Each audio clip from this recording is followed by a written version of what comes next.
Si, d'une manière ou d'une autre, notre monde est vraiment quelque chose qui s'arrange, alors nous comprenons mieux que la vie ne puisse pas être regardée dans l'univers comme un accident superficiel, mais que nous devons l'y considérer comme en pression partout, prête à sourdre n'importe où dans le cosmos par la moindre fissure, et, une fois apparue, incapable de ne pas utiliser toute chance ou tout moyen pour arriver à l'extrême de tout ce qu'elle peut atteindre, extérieurement de complexité et intérieurement de conscience.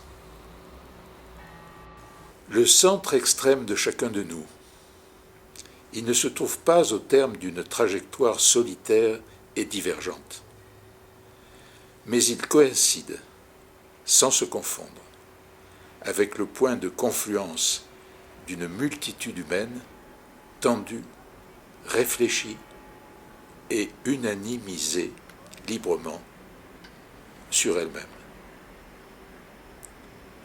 Teilhard de Chardin.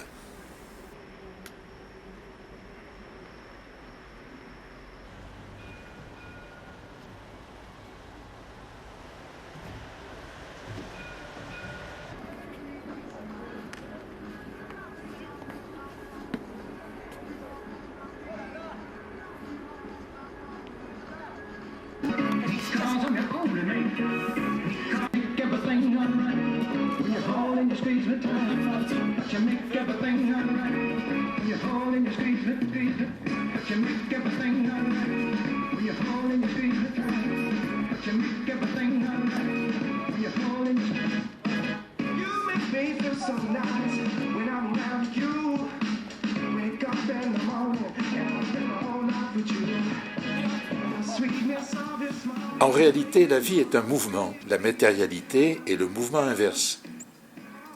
Et chacun de ces deux mouvements est simple.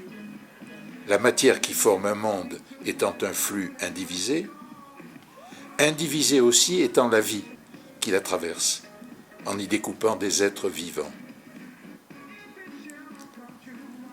Essayons de voir, non plus avec les yeux de la seule intelligence, qui ne saisit que le tout fait et regarde du dehors, mais avec l'esprit.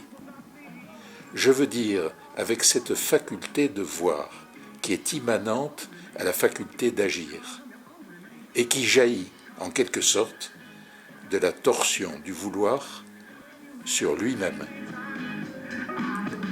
Bergson, l'évolution créatrice.